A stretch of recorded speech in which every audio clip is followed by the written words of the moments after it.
yang sekarang ini lagi saya teliti ya. Kamu teliti kan? Saya sedang teliti nih dalam konteks apa yang disampaikan Dr. Zul itu kan sebetulnya udah terjadi sebuah bisik-bisik tetangga kan, gitu kan. Karena kok aneh ya, gitu kan. Pada beberapa foto kok tinggi badannya kok beda, gitu kan. Kemudian ada beberapa foto kok tidak sinkron. Kemudian apalagi kalau kita lihat dari apa yang disampaikan Pak Bambang Tri di 2 bukunya, gitu kan. Ini kok kayaknya ada imposter. Kalau dalam bahasa Pak Dr. Zul menyatakan cloning gitu ya. Itu kan sebuah area-area yang saya kembali lagi, jangankan kayak gitu, batu aja saya teliti kalau janggal kan. Ini apakah ada kemungkinan cloning? Apakah ada kemungkinan ada imposter? Imposter tuh ada 2 sosok yang memerankan satu sosok yang sama gitu kan. Seperti itu. Kemudian ada kesesuaian dari sisi anatomi, tinggi badan, kemudian juga raut wajah yang beda dan sebagainya. Itu kan memantik rasa ingin tahu saya sebagai peneliti, dan bukan sekedar rasa ingin tahu yang mau saya puaskan, kewajiban saya untuk memberikan sebuah jawaban yang akurat, yang valid kepada masyarakat. Gitu. Nah, jadi ini mohon bersabar. Saya sedang melakukan penelitiannya, walaupun iya, tapi sudah ada hipotesis, bukan cuma sekedar asumsi.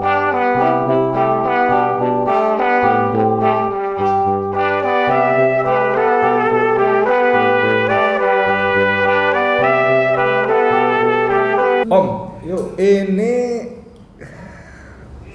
Barreskrim punya kebiasaan main-main dengan barang bukti, ya. Kilometer 50 itu tadi disebut dalam press conference ratusan barangkali CCTV otomatis barang-barang mati. Bahkan lokasi KM rest areanya itu habis total. Bagaimana seorang praktisi hukum melihat ini? Ya itu kan fenomena ya, memang begitu.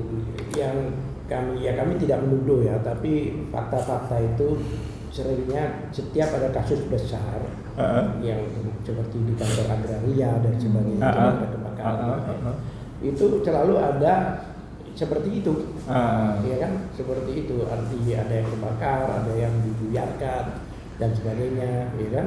Itu orang menduga bahwa itu memang by design ya, supaya tidak bisa ditelusuri dan sebagainya. Contohnya yang menyangkut Bung Edi ini kilometer 50 contohnya ya. Yang tadinya di situ ada rest area, terus nggak ada lagi. Gitu. Selain pertama dilarang ditutup dulu, akhirnya dihabisi. Artinya kalau memang itu terbukti dan bisa dibuktikan bahwa itu pelanggaran ya. Artinya tidak ada yang kebal hukum, walaupun polisi pun juga kalau memang ada pelanggaran ya. Nah, pelanggarannya kalau kita lihat KUHP atau KHP apa seperti apa ancamannya? Ancamannya ya orang namanya barang bukti ya pidana penjara juga. Jadi ya tidak kebal hukum lah istilahnya. Semua ya seperti jaksa kan sering juga yang tertangkap karena ada satu desain, satu rekayasa dan sebagainya. Kan artinya ya selama ini kan orang membiarkan, karena jujur aja seperti Jokowi contohnya ya. Dulu itu kan bisa dikatakan nggak ada yang melaporkan. Karena fenomena itu jika ada orang melaporkan sesuatu, malah dia yang dimasalahkan. Nah, itu. Contohnya kemarin kan mau dibegitukan juga kan. Salah satu contoh TPUA. Jelas TPUA itu sebagai pelapor. Yang melaporkan, bukan yang terlapor. Tapi Barreskrim bilang apa? Setelah kita selidiki bahwa TPUA tidak terdaftar di Kementerian AHU. Siapa yang daftarin lagi ya? Orang melaporkan maling, bukan malingnya yang diselidiki, tapi orang yang melaporkan. Jadi banyak keanehan ya, inilah ya, bukan kita aja sebagai ahli hukum ya. Kami sudah siap dengan data-data, dengan fakta, dengan bukti-bukti yang mana kami ya akan adu lah argumentasi. Mereka mungkin blunder buat mereka melaporkan para peneliti. Menarik ini, dan peneliti di bidang itu gitu loh. Ya kan?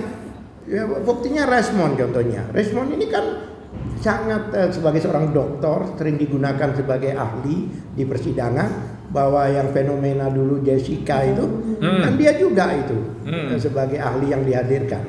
Ya kan? Artinya Ya ini blunder ini, makanya itu. Dan satu hal lagi yang saya heran, biasanya perkara-perkara kecil saja, itu biasanya polisi sudah menurunkan humasnya, menurunkan Kompolnas untuk dialog. Ini enggak, malah selalu menurunkan satu orang yang pensiunan itu. Diam. Ya kan? Ya kan, yang kadang-kadang saya bingung dan penjelasannya kalau istilah lalu lintas ganjil genap lah. Maksudnya apa nih ganjil genap? Dari artinya kok sama ini ngomongnya gini, sama ini ngomongnya gini gitu loh. Kayak waktu di LC bertemu saya waktu itu kan saya bilang bahwa ya saya tahu, saya bilang loh gimana sih Anda, saya dengar tapi saya melihat karena saya kuasa hukumnya gitu. Semua data saya lihat seperti hal gitu. Menurut saya kasihan dengan bapak itu ya. Tapi dia katakan kemarin itu bahwa dia itu tidak mewakili kepolisian. Ya nggak bisa. Saya orang televisi. Cuma yang saya heran, perkara kecil saja mereka bisa nurunkan saya kepingin lah dialog dengan Kompolnas atau dialog dengan Humas Bareskrim dan atau siapalah ya, ada DPR lah, siapapun juga kami hadapi. Ya kan? Sekarang balik soal bukti saksi tadi, bukti rekayasa barang bukti segala macam. Itu kan mereka bukan cuma merekayasa barang bukti, juga pada saat memberikan keterangan itu kan menyebarkan kebohongan. Betul dong? Iya. Oh, iya. Sebentar, konferensi pers ya, misal Sambo bilangnya tembak menembak sesama polisi sampai bikin ada peluru di dinding sudutnya begini kemiringan segala macam, itu kan kebohongan semua. Saya di penjara karena dituduh menyebarkan berita yang tidak utuh, menimbulkan gaduhan. Bambang Tri, Gus Dur, hal yang sama. Polisi berkali-kali kok nggak diapa-apain. Lah iya, seperti Anda contohnya. Anda kan kena kasus hanya gara-gara bilang pasal 14, 15. Jin buang anak. Padahal yang Anda katakan itu suatu istilah di semacam di peribahasa. Peribahasa menyatakan tempat sepi, jarang orang situ jin buang anak. Tapi ditanggapi seolah-olah itu suatu peristiwa pidana. Kalau kayak gitu, pepatah itu jadi semua orang yang mengadakan istilahnya peribahasa itu akan ditangkap. Contohnya ada kura-kura dalam perahu. Nggak ada kura-kura dalam perahu, ditangkap dia gitu kan, nggak bisa seperti itu. Iseng amat kura-kura dalam perahu. Nggak ada, panjang tangan, tangannya pendek nggak banyak tangkap. Lawang ini peribahasa kok juga kerana hukum. Dan lucunya lagi, Jokowi pun akhirnya bilang itu kota hantu. Apa bedanya? Jadi menarik. Pokoknya kalau sesuatu di kita pidana, di mereka ya tanda gitu. Jadi artinya beginilah, kami sejak 2017 sudah mengalami hal-hal seperti itu. Habib Rizik contohnya, coba bayangkan, hanya ditanya, mengatakan sehat, bisa ditangkap, bisa dihukum sampai 4 tahun. Menyebarkan kebohongan, betul. Dan sekarang kayak kita orang Indonesia itu kan biasa, gimana kabarnya, sehat. Tapi ternyata ada obat di kantongnya. Wah, bohong dia, tangkap masuk penjara. Itu betul. Ini hal-hal yang sifatnya kita sudah mengalami lah hal seperti itu. Kemarin masalah teroris kalau saya boleh terbuka. Itu ada flash disk yang sudah dimusnahkan oleh negara tahun lalu, putusan pengadilan dihadirkan lagi dalam persidangan. Berarti tidak dimusnahkan. Itu pun laboratorium Bareskrim, makanya saya tidak percaya dengan mereka. Dok, sebagai penutup nih, Dok. Dalam salah satu cuitan dokter di X ya, di Twitter itu menyebut nama Dr. Jul. Zulkifli Skome ya. Memang buat saya ini lebih expand lagi nih. Karena kita bicara ijazah palsu. Tiba-tiba Dr. Jul bilang Jokowi palsu. Nanti dalam sini ada Jokowi A, Jokowi B gitu. Ini gimana menurut Dr. Tiffany?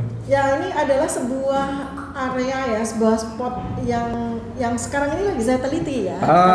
Kamu teliti kan? Saya sedang teliti nih dalam konteks apa yang disampaikan Dr. Zul itu kan sebetulnya udah terjadi sebuah bisik-bisik tetangga kan, gitu kan.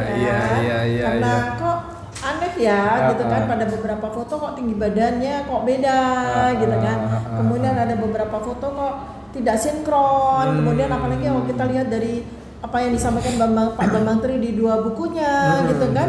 Ini kok kayaknya ada imposter. Kalau dalam bahasa Pak Dr. Zul menyatakan cloning gitu ya. Itu kan sebuah area-area yang saya kembali lagi, jangankan kayak gitu, batu aja saya teliti kalau janggal kan. Ini apakah ada kemungkinan cloning? Apakah ada kemungkinan ada imposter? Imposter tuh ada 2 sosok yang memerankan satu sosok yang sama gitu kan. Seperti itu. Kemudian ada kesesuaian dari sisi anatomi, tinggi badan, kemudian juga raut wajah yang beda dan sebagainya. Itu kan memantik rasa ingin tahu saya sebagai peneliti dan bukan sekedar rasa ingin tahu yang mau saya puaskan, kewajiban saya untuk memberikan sebuah jawaban yang akurat, yang valid kepada masyarakat. Itu. Nah, jadi ini mohon bersabar. Saya sedang melakukan penelitian ya, walaupun iya, tapi sudah ada hipotesis, bukan cuma sekedar asumsi, tapi belum layak untuk saya publish gitu. Tapi lanjut. Sebelumnya kan disebut ada nama Hari Mulyono yang konon katanya ijazahnya dipakai. Masih seputar ijazah dong dokumen. Kemudian tiba-tiba Dr. Jul menyaringkan bisik-bisik, kan? Nah, ada disebut nama siapa? Dulmanto apa siapa? Ada Dulmatno gitu. Itu dianggap yang paling dekat dan diduga ini adalah Jokowi A atau B-nya gitu ya. Gimana? Itu. Ya, itu kan bagian dari sebuah mozaik pertanyaan yang perlu kita jawab dengan penelitian. Jadi ada metodologi risetnya yang sekarang sedang saya lakukan ya. Jadi namanya itu science based research. Kalau polisi kan katanya scientific crime investigation. Jadi sama sebetulnya gitu. Investigation juga, crime juga kan kaitannya. Mau kasih closing statement sebelum ke beliau? Buat saya gini, jadi keberanian itu butuh banyak kanal, butuh banyak alat. Nah, kita ini adalah kanal. Kita ini adalah alatnya Allah untuk menyuarakan kebenaran. Ya, jadi itu sebetulnya adalah tugas kita semuanya. Karena kita jelas memiliki legal standing sebagai warga negara Indonesia yang punya hak untuk menyampaikan suara, menyampaikan kebenaran sesuai dengan apa yang kita ketahui dan itu dilindungi oleh undang-undang, bahkan undang-undang dasar. Jadi jangan buat kami bungkam karena Anda punya kuasa. Jangan buat kami diam kan Anda punya uang untuk membuat kami diam. Tidak. Sekali Allah sudah memberikan tugas kepada kita, maka kita pantang surut. Ya, seperti itu. Insyaallah, bismillah. Mudah-mudahan Allah melindungi dan menjaga kita semuanya. Amin. Om Al-Katiri mau kasih closing? Iya, sebelumnya saya tadi legal standing itu memang benar ya. Dalam arti begini, kan kita ini kan tunduk dengan konstitusi. Undang-Undang Dasar 1945. Pasal 28F itu jelas menyatakan bahwa tiap warga negara itu dapat berkomunikasi maupun mendapatkan informasi dari lembaga publik. Kalau informasi publik, bahkan boleh mengambil dari situ, mengakses, kemudian meneliti, bahkan menyebarkan. Kalau memang dia nggak ada masalah, kan nggak ada masalah, ya kan? Itu hak konstitusi, bahkan ditekankan di putusan MK 006 kalau nggak salah tahun 2005 itu jelas bahwa semua warga negara itu punya legal standing untuk ikut berpolitik, bahkan apalagi mempertanyakan hal-hal yang berhubungan dengan pejabat publik. Itu memang ada backgroundnya. Jadi kalau ini dilaporkan dan sebagainya, berarti mereka semua itu melanggar konstitusi. Gitu. Kan begitu. Nah, ini belum closing ya. Sekarang closing. Saya kasih tempat, kasih waktu. Sekarang closingnya begini. Pemerintah kan sudah berubah. Sekarang ini yang menjadi presiden Indonesia itu Prabowo Subianto. Yang berjanji ingin berubah, ingin mengadakan perubahan di segala bidang, menjadi better and better. Bahkan dia mensejahterakan rakyat luar biasa. Ada semua kesejahteraan orang ditingkatkan. Bahkan saya dengar petani dan nelayan itu dibebaskan dari sementara upah buruh naik 6,5%. BI checking, upah hakim dan sebagainya, ya kan? Itu kan satu kesatuan ya. Dan juga seharusnya penegakan hukum ini juga diperhatikan gitu. Ya kan? Jangan sampai nilai setitik rusak susu sebelanga.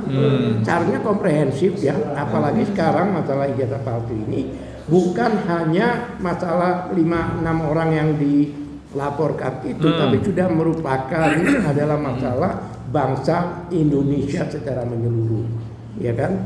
Oleh sebab itu, ya minta ya pemerintah ikutlah di sini, ikut hadir lah, ya. Dan juga DPR itu tidak perlu kita ngajukan ini, ngajukan itu, karena ini sudah milik rakyat, ya kan?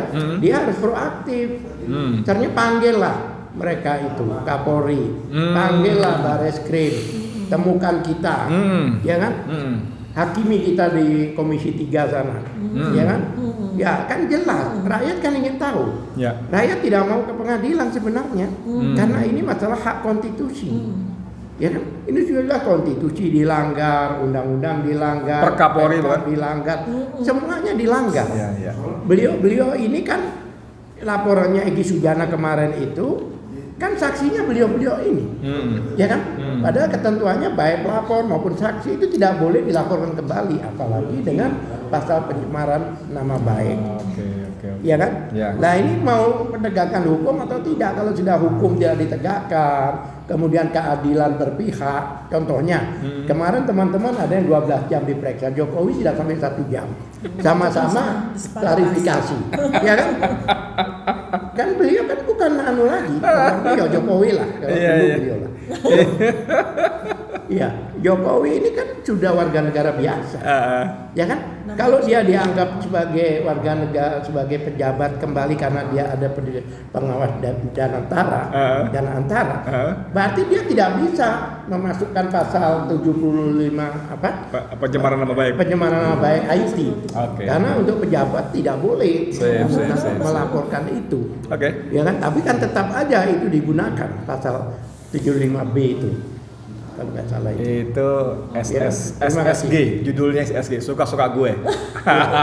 Oke teman-teman sekalian, tadi menarik, jadi bicara soal diperiksa 1 jam 22 pertanyaan. Saya berimajinasi dong, bahwa 1 jam itu bukan Jokowi yang ditanya. Imajinasi saya ya. Jadi gini, Komisinya ditanya. kamu kenapa 5 orang itu belum kamu tangkap? Kata penyidik, aduh Pak Jokowi kami mesti begini. Oh, enggak ada urusan, kamu udah terima kan? Udah dikirim kan? Kurang, bilang saja. Imajinasi ya, nggak nuduh, menghayal. Saya boleh kalau menghayal, saya punya rumah, punya kolam renang, punya mobil Maybach yang 12-13 miliar. Imajinasi gitu ya. Oke teman-teman sekalian, saya ingin tutup kalimat Dr. Tifa tadi. Kalau sekali, jangan bungkam kami karena kalian punya kuasa. Jangan bungkam kami karena kalian punya uang. Sekali Allah perintahkan, kita menjadi alat kan gitu kan? Karena kanannya adalah alat menyampaikan kebenaran. Kemarin waktu saya wawancara by phone dengan Dr. Tifa mengutip surat Ali Isra ayat ke-81 ya.